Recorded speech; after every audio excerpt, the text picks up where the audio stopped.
do you think of before you type? Like, when you see like a situation, you just, is it the first thing that comes to your head, you just type? No, I kind of like, when I see a comment, right, I kind of like try to relate to it. It's not I just see a comment, I just take my phone, let me just put this in there, no, so I don't do that. So I kind of reflect on whatever is happening, and I feel like this is what I want to express as the person, not try to like get controversial, trying to get people's attention to it, because I can just sit down and just like jump people's head together, and definitely the reaction will come. What did you study in school? Accounting. Okay, so Daniel, I have to confess, right? Yeah. For the longest time, I didn't think you were real. For the longest time. Yeah, people had that. For the longest time. So the question is, I know it's question on a lot of people's minds. Who is Daniel Regha? Give us just a brief, who is Daniel Regha? I don't actually know what to say because because I've said it so many times, right? And I had it like I gave this info in a magazine. I just became a front cover boy recently, and I told people like it's not something that I can just like tell people like, oh, this Daniel Regha, not Daniel Regha. It's something you have to like learn through the process, right? And the people have different perception of me already, so it's not as if I can just come out and correct whatever people are trying to do. Even if I come out and be like, I'm so and this and this, people will not still believe. People are still going to like debate on it and argue about it. So I'm just me though. I'm me, yes. Honestly, I'm me. And whatever you think or whoever you think I am, it's left for you. I've said it so many times. I've introduced myself so many times, repeatedly. I've done it in magazine. I've done it on various interviews. People still ask. And there was a time when it comes to this program of Don't Believe I'm Real. I think there was a time Kemi Olumoyo said a celebrity was behind my account, and I was making, and I tried to like tell people this is fake, but at the same time I felt like if I should tell people, they would be like, oh, I'm trying to validate what she's saying. So I was like, okay, don't worry. When the time comes up and when the trend of our came up, I came out. People were like, this woman, she was lying, and the rest of them. So people should just sit down, relax, and just enjoy. Alright, so Daniel Regha. There was a time that they said they saw somebody at Ojoleba and they beat the person. Yes. And apparently it wasn't you. Yes. I got that message from my cousin from abroad. So when you got that message, I want to know how you felt, because considering the havoc that you cause sometimes online. No, I don't know. So hold on.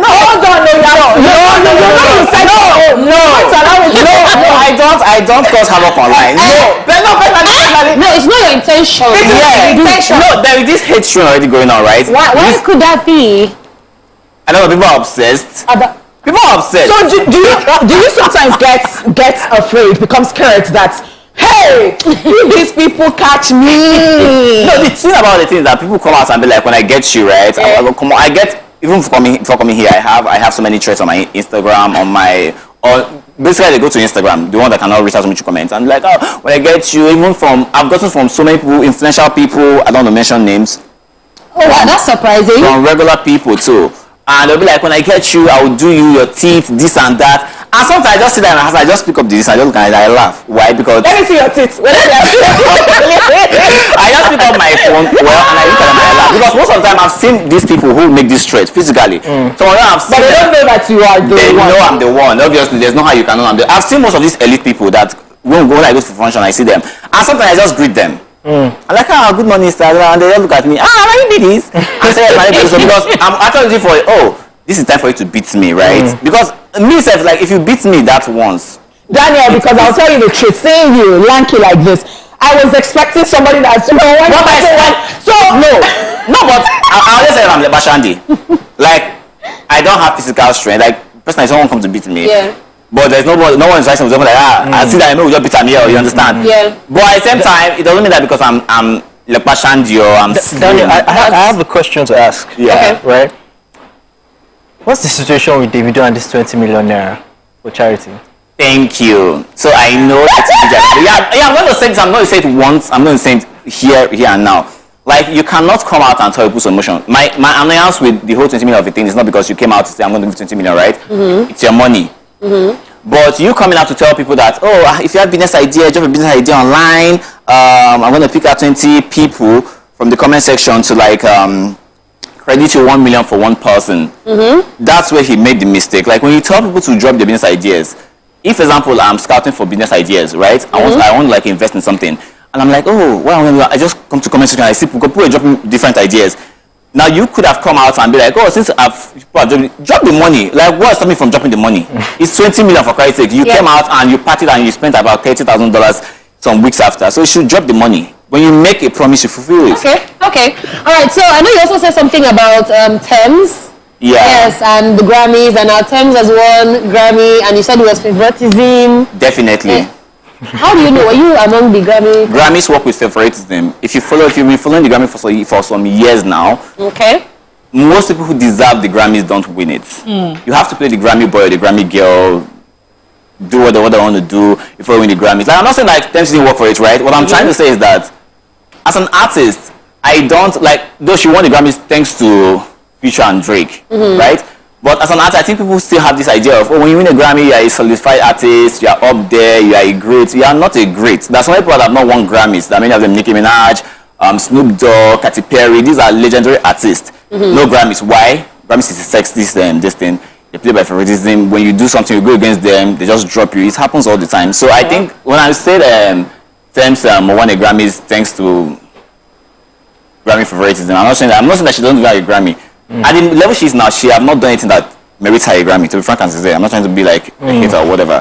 But I think she's up there. She's still as an upcomer though. She's up there. That's the thing. All right. Well, we still have Daniel Regha right here in the studio, and I'm sure he's still going to drop some bombs. So just stay tuned. Let's get to the market quickly, make money so that we can survive.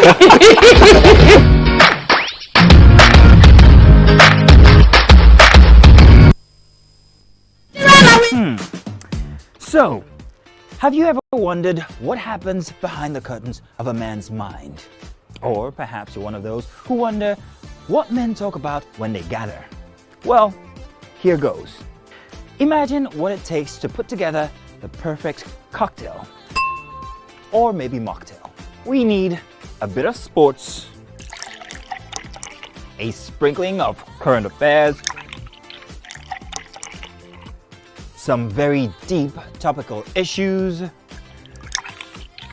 and last but not the least, a healthy dose of grumbling of those we love to hate. And yes, you guessed it, women.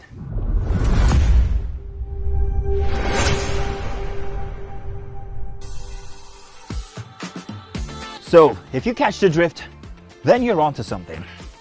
We will provide you with the right insights into most of your curiosities right here within this beautiful cocktail we call the Black Table.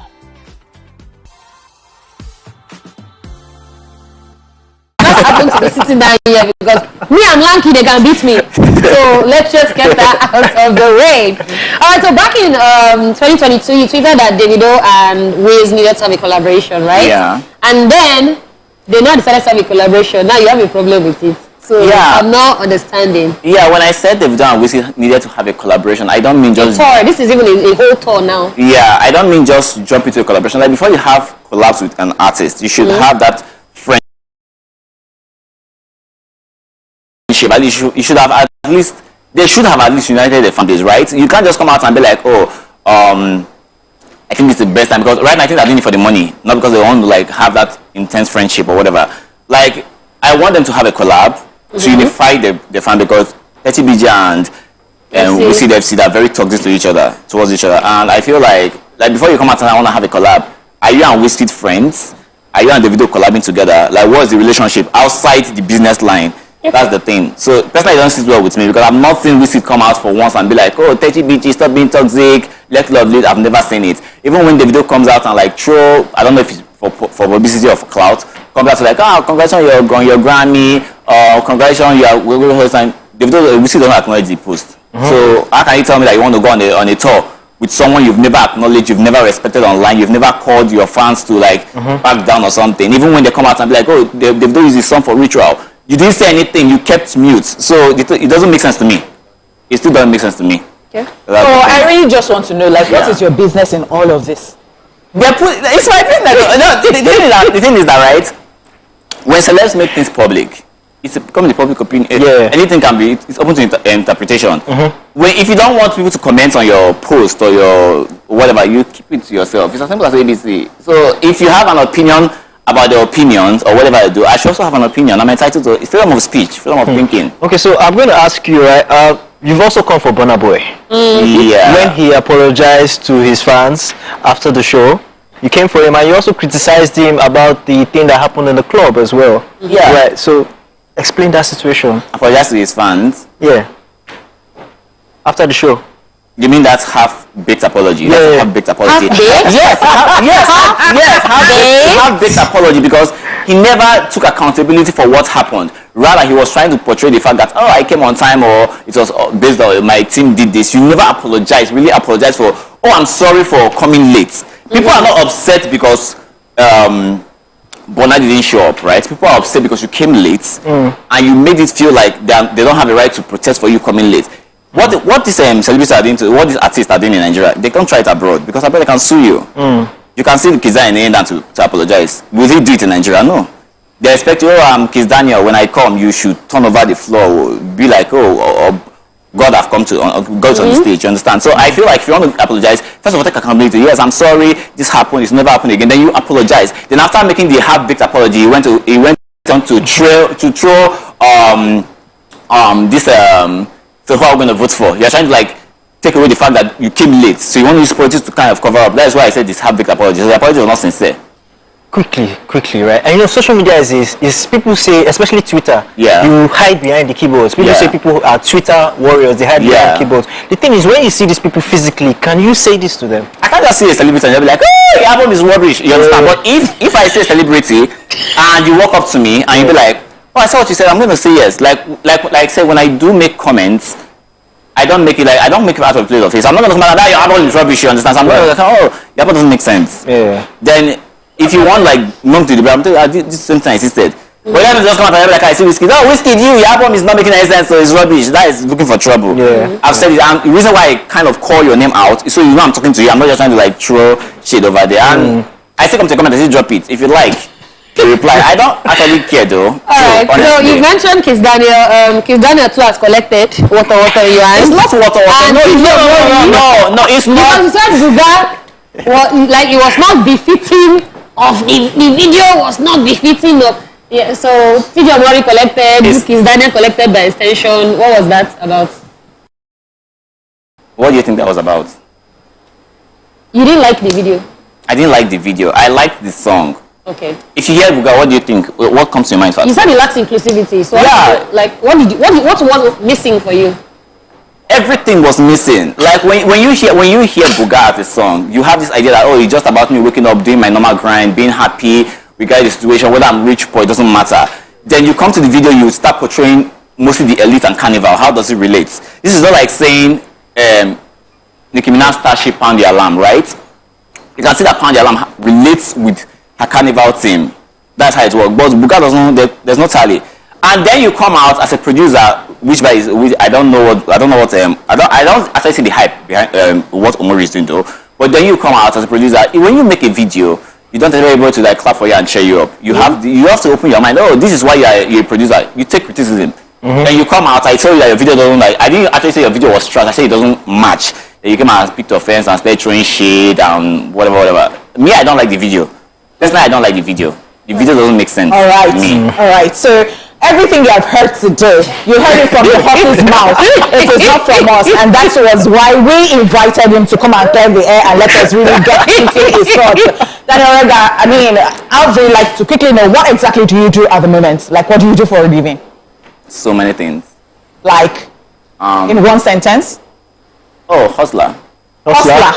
Like you can be stealing something and you say hustling. Still is not hustling. That is Yahoo Boys work. But it's still putting it No. The difference between hustling and stealing, that's two different things. Okay, importer and exporter, cocoa water. No. I just want to be clear. I'm a part-time chef, accountant but not practicing, influencer. Okay. Then another thing that comes in between. Cover star. Okay, so Troublemaker. I'm not a troublemaker. Okay. I'm not a troublemaker. Okay. I totally agree with you. I'm not a troublemaker. No, you're being sarcastic. Oh my No, I'm not a troublemaker. Are you and my tweets are not projecting hate, right? Like, you can say I'm projecting hate. Honestly. People are just being hateful. People are just being hateful and upset. Don't you feel like people feel like you're being hateful? How am I being hateful? Have I ever come out and be like, Alright. your song is trash? No shade. No shade. No shade. Regha, we have to go. Do you have any future plans that you'd like us to know about? I can't tell you my future plans. No shade. Look, no shade. No. No, I can't tell you my future plans. There are 3 things you don't tell someone: your financial status, your future plans, and your love life. Those are things you keep secret. I can't tell you my future plans. Okay, keep your future plans to yourself. Thank you. We really want to say a very big thank you to everybody for being a part of the show today. Thank you so much, Daniel Regha, for coming on the show. I've done this with Dala and J. Paul. My name is Harry Pot, and we do hope that you enjoy the weekend. It started already, and we'll see you bigger and better on Monday. How are you preparing for Valentine's? No boo or boo? All right now. We're playing Daniel's favorite song. Yeah, give me your favorite song, bro. No shade still. This is my favorite song. No, my favorite song is by Johnny Drill.